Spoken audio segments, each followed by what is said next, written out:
अस्सलामुअलैकुम। There is a famous saying, love is blind, प्यार अंधा होता है। लेकिन जब हम बिज़नेस की बात करते हैं तो अंधापन नहीं चलता, बल्कि चार कान और चार आंखें चाहिए होती हैं। अच्छा, एक आम आदमी अगर बिज़नेस स्टार्ट करना चाहता है तो एक ऑप्शन तो ये है कि वो ज़ीरो से अपना बिज़नेस स्टार्ट करे, नई शॉप खोले, ज़ीरो से मेहनत करे। उसको बहुत वर्क हार्ड करना पड़ेगा, तब जाके गुडविल बनेगी, और वो बनती है या नहीं बनती। स्टैट्स ये भी कहते हैं कि कितने बिज़नेस खुलते ही 6 महीने के अंदर बंद हो जाते हैं। तो यस, इट्स रिस्की।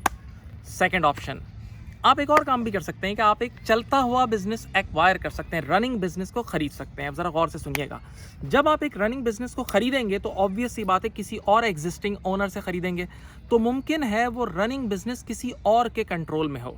तो अब कई बार होता है आप उस रनिंग बिजनेस को बाय कर रहे हैं और वो सेल कर रहा है, तो जो बेचने वाला होता है वो आपसे एक प्राइस चार्ज करेगा। और ये दुनिया का उसूल है, जब भी कोई चीज़ बेची जाती है, आप जब किसी अपने पुरानी चीज़ को बेच रहे होते हैं तो उसको मेकअप करके टिप टॉप करके बेचते हैं ताकि अच्छी प्राइस एक्वायर हो जाए। लेकिन बायर को चाहिए कि उसकी असलियत तक जाने। अब जब आप रनिंग बिजनेस एक्वायर कर रहे होते हैं तो कई बार इसमें बहुत सारे प्रैक्टिकल इश्यूज होते हैं जिन पर नज़र रखनी होती है। नंबर 1, आपने उस बिज़नेस को एक्वायर किया, मुमकिन है उस बिज़नेस का काम है ट्यूबलाइट बनाना, और वो ट्यूबलाइट के लिए जो ग्लास खरीद रहा है वो अपने विद इन ग्रुप कंपनी से ही खरीद रहा है, उस बड़े ग्रुप से ही, अपने एग्जिस्टिंग ओनर से ही खरीद रहा है। तो जब खानदान में ही खरीद रहा होगा तो उसको डिस्काउंटेड रेट पे मिल रहा होगा। तो जब डिस्काउंटेड रेट पे मिल रहा होगा तो उसकी कॉस्ट कम होगी, जिससे उसकी प्रॉफिटेबिलिटी आर्टिफिशियली हाई होगी। लेकिन आप जैसे ही एक्वायर करोगे तो आज के बाद वो डिस्काउंट मिलना बंद हो जाएगा। तो डेफिनेटली बेटा आपके पास वो प्रॉफिट नहीं मिलेगा जो आपने सोचा हुआ था। नंबर 2, कई बार ऐसा होता है कि जिस बिजनेस को आप एक्वायर कर रहे होते हो उसके अपने ही डायरेक्टर्स ने, एग्जिस्टिंग डायरेक्टर्स ने इंटरेस्ट फ्री लोन दिया हुआ होता है, तो फ्री सोर्स ऑफ फाइनेंस मिली हुई होती है। लेकिन जैसे ही आप उनसे एक्वायर करोगे तो आज के बाद वो इंटरेस्ट फ्री लोन भी खत्म हो जाएगा, तो आपको मार्केट रेट का लोन भी चाहिए होगा, तो आपको इस तरह सोचना होगा। इसी तरह कई बार ऐसा होता है कि कुछ बिजनेसेस ऐसे होते हैं जिनको आप एक्वायर कर रहे होते हो, तो उनके मेजर कस्टमर्स उनके एग्जिस्टिंग ग्रुप ऑफ कंपनीज, क्योंकि वो पहले बहुत बड़े खानदान से रिलेट करती थी कंपनी, तो सारे उनके ताल्लुकात की वजह से सारे आपको ग्राहक मिले हुए थे।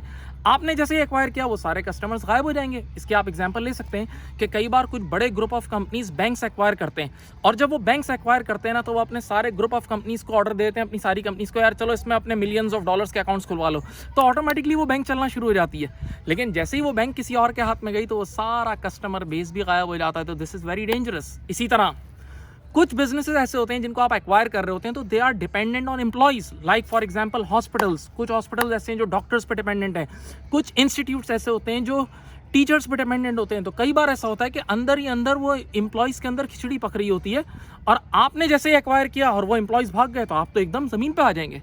इसी तरह कई बार ऐसा होता है कि कुछ बिजनेसेस के अंदर फेक सेल्स होती है, यानी बेचने से पहले वो आखिरी साल अंदर ही अंदर रिलेटेड पार्टी अपने रिलेटिव्स को बुला के रश लगाते हैं, आर्टिफिशियल रश लगाया होता है, आर्टिफिशियल सेल्स दिखाई भी होती है। तो आपको ट्रेंड्स चेक करने होते हैं कई साल के, यार क्या ये रियलिटी है या नहीं है। सेम इसी तरह कई बार बिजनेस के अंदर डिस्प्यूट्स होते हैं, बिजनेस ने कितने लोगों से सर्विसेज ली हुई होती है जिनकी पेमेंट उन्होंने नहीं की हुई होती है और वो बुक्स में नज़र भी नहीं आ रहे होते। तो इस पर आपको लीगल एक्शंस और ये सारे केसेस वगैरह को डील करने के लिए भी बहुत नॉलेज चाहिए। तो ये एक बहुत बड़ा सफ़र है और बहुत लर्निंग है। इसके लिए सर सुभान मिर्चा वाला ने एक कोर्स लॉन्च किया। If you are non accountant और आप ये चीज़ें नहीं जानते तो आप एक आम आदमी के लिए बहुत ज़बरदस्त कोर्स लॉन्च किया है, अकाउंटिंग फॉर नॉन अकाउंटेंट्स। तो अगर आप ज्वाइन करना चाहते हैं तो इट्स एक्सेलेंट फॉर यू। उम्मीद है आप लोगों को बहुत फ़ायदा होगा। थैंक्स।